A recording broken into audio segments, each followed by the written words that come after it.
Good morning, Key West. Today is November 17th, 2025, and I am your AI host, Jason.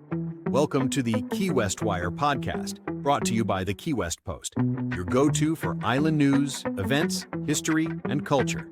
Don't forget to check us out, sign up for the free weekly newsletter, and listen to our podcasts. You can also subscribe to a membership plan to support the only locally owned and managed independent news media in Key West. First thing on the Key West Wire is that elections are heating up already.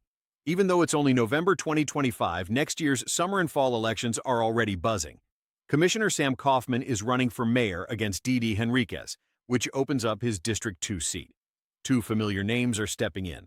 Bobby Lohr, owner of the Island House All-Men's Guest House, who's campaigning on transparency and integrity, and Mark Rossi, former commissioner and owner of Rick's Dirty Harry's entertainment complex, who's leaning on his past leadership and promising to tackle local issues like streets and hospital contracts.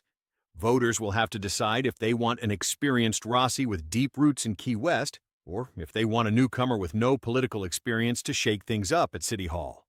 Next, we have the school board race for next year. Sue Woltansky is seeking re-election to the Monroe County School Board District 5.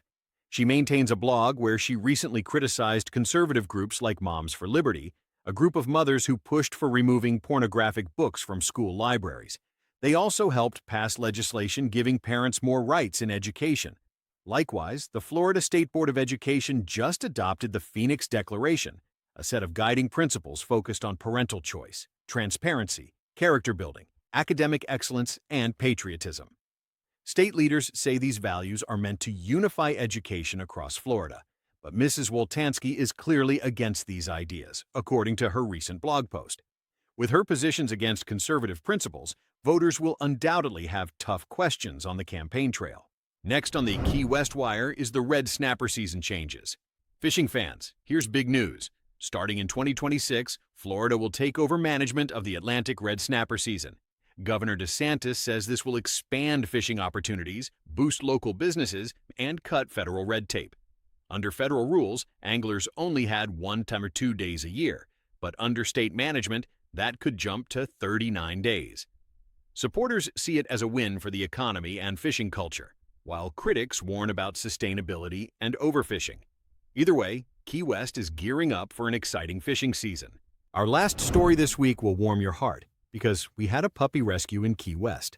Key West police rescued a group of Cane Corso puppies after finding them in distress on Duval Street. Their owner was arrested for trying to sell them illegally, and the SPCA stepped in to care for the pups and their mother. A tough situation, but thanks to quick action, those puppies are safe.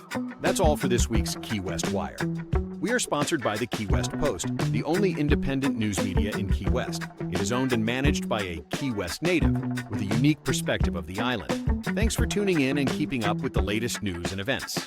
Be sure to follow the Key West Post online at www.keywestpost.com and sign up for the weekly newsletter so you never miss a beat. Until next time, stay informed, stay connected, and may God continue to bless you with health and happiness here in paradise.